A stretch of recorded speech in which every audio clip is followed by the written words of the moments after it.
Allez, salut tout le monde les gens et bienvenue pour ce troisième épisode de cette enfin brève sur le jeu Ryzen de Darkwater. Donc pour cette partie, elle a duré 1h19, donc retournons bien où est-ce qu'on en était avec ce cher héros sans nom. Souvenez-vous à l'épisode précédent, notre héros sans nom voulait aider ce cher Moritz à retrouver ses affaires dans les appartements de Niol, sauf que malheureusement notre cher personnage n'a pas les compétences pour crocheter les coffres et donc les serrures des coffres et donc est obligé de laisser tomber cette mission donnée par Moritz pour réussir cette fois-ci à aider ce cher Niol pour régler le problème de Rome. Donc prenons la direction de la presqu'île qui est au sud de l'île pour aller à la rencontre de Jack, un ancien pirate qui garde maintenant le phare qui est tout au sud de l'île. Le chemin pour aller en la direction du phare ne fut pas simple pour les héros sans nom, car entre la nuit, les créatures hostiles et les falaises qui sont pas très visibles, même avec une torche, eh bien il n'y avait aucune chance, n'était fait pour risquer de se blesser, tout ça, ce qui fut malheureusement le cas. Lors d'une chute, le héros se retrouva donc à terre. Mais heureusement, après avoir trouvé un lit d'un braconnier caché dans la jungle, la lumière de la journée permettait à notre héros de mieux se diriger et de trouver enfin la direction du phare de ce cher Jack. En parlant à ce cher Jack, celui-ci nous expliqua que pourquoi il ne pouvait pas livrer le sucre à ce cher Niol, car en fait des termites géantes avaient décidé d'attaquer ses cargaisons et donc prendre son sucre, hein. Elle prenait rien d'autre, elle prenait juste son sucre, donc vous comprenez qu'il va falloir en finir avec ces vilaines créatures. Direction donc la plage pour y voir les termites ouvrières s'empresser de prendre tous les sacs de sucre des cargaisons. Elles prennent que le sucre, elles ne prennent rien d'autre. Pas très coriaces ces termites ouvrières, hein, pour notre héros sans nom qui arrive facilement à les faire tomber. Mais malheureusement, arrivé près de la grotte où celle-ci regroupe tous les sacs de sucre, eh bien les termites guerrières protègent toute cette cargaison bien sûr et sont de plus en plus coriace. Heureusement, notre cher héros sans nom arrive à s'en prendre à toutes les terrasses une par une bien sûr, et ainsi récupère les sacs de sucre et part donc signaler tout ça à Jack qui se fait une joie de reprendre son transport de sucre et vous propose aussi en récompense de prendre son bouquin qui donne une quête d'un objet légendaire qu'il se trouve dans son phare. Retour au campement pirate en passant par l'entrée de la jungle où celle-ci apparemment possède un canon qui vous permettra d'ouvrir la porte de ce qui semble être un temple.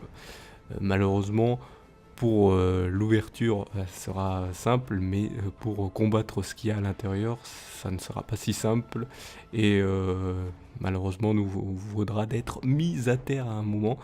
Heureusement, Dogs et Fans viendront à notre secours. Arrivé enfin à l'intérieur même du camp pirate, retour auprès de Niol pour lui annoncer que la livraison de sucre reprend, sa joie est revenue sur son visage et vous demande d'apporter le sucre que vous avez récolté à Alistair, qui, ce cher Alistair, vous rappelle de ne plus venir fouiner comme la dernière fois. C'est le moment maintenant d'annoncer la nouvelle à ce cher capitaine Barbe de Bronze pour en même temps savoir si l'on peut intégrer son équipage. Alors qu'il était en train de partir pour négocier avec Niol pour avoir du rhum moins cher, il fait comprendre à notre cher héros sans nom qu'il devra encore faire ses preuves pour l'impressionner. Après avoir parlé à un des membres de l'équipage de ce cher Barbe d'Acier, celui-ci nous signale que celui-ci aurait enfermé un coffre dans la cale du bateau et que celui-ci est très difficile à l'ouvrir, et si nous réussissons à enfin l'ouvrir, eh bien il serait fortement impressionné. Nous allons donc raconter ça à l'armurier qui, après en avoir su un peu plus sur l'histoire du coffre, accepte de nous fabriquer un passe-partout pour ouvrir le coffre. Mais notre cher héros sans nom, n'ayant toujours pas les compétences de crochetage, ne pourra jamais réussir à ouvrir n'importe quel coffre verrouillé. Passons donc à une autre quête qui semble plus simple, celle des racines sanglantes pour Elia. Colby semble nous avoir dit qu'il pouvait nous fournir des racines sanglantes contre 3 bouteilles de rhum. Heureusement, en fouillant un peu partout, notre héros sans nom est parvenu à avoir plusieurs bouteilles de rhum et ainsi donc les donner à Colby qui lui bien sûr lui fournit ses racines sanglantes. Retour auprès d'Elia et en nous lui donnant donc ses racines sanglantes qu'il voulait tant, et celui-ci, heureux, nous fournit la recette pour fabriquer la boisson Bloody Mary. Et nous voilà malheureusement arrivés à la fin de ce troisième épisode, dont là je vous laisse en compagnie de la timelapse et de la musique, et vous retrouve à la fin de ce dessin.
Nous voici arrivés à la fin de ce enfin bref épisode 3 sur Ryzen 2. Et bien là pour ce dessin, en fait, j'ai voulu faire le dessin au moment où j'ai utilisé le canon sur la porte du temple, donc et, sur l'entrée du camp pirate, l'entrée de la jungle du camp pirate.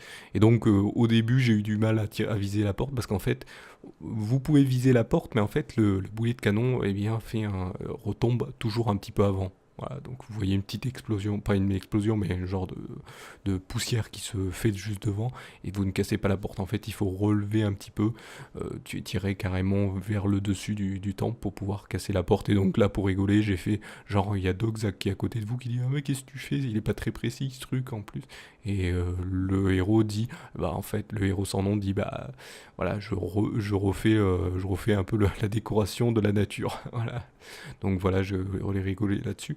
Donc par contre, je m'excuse pour cette, comment dire, pour ce très court, très courte vidéo, parce que voilà, là pour cet épisode, j'ai tourné surtout en rond pour essayer de chercher de quoi pouvoir impressionner ce cher Barbe d'Acier, parce qu'apparemment là il faut que je continue à l'impressionner pour pouvoir intégrer son équipage. Donc il a fallu que je cherche s'il n'y avait pas des quêtes à faire pour pouvoir donc l'impressionner.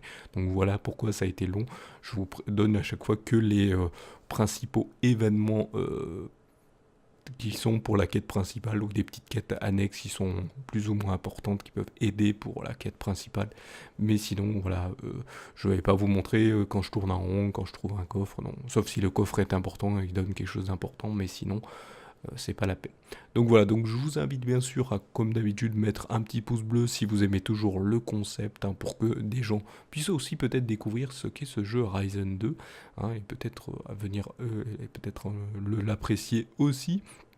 Et aussi apprécier qu'il y ait un petit dessin à la fin, hein. Maintenant, sur tous ces épisodes, il y aura un dessin à la fin qui explique plus ou moins ce qui s'est passé dans le jeu. Donc voilà, donc je vous remercie de m'avoir suivi, je vous invite aussi à vous abonner et je vous donne rendez-vous à une prochaine vidéo ou un prochain épisode. Allez, salut à tous.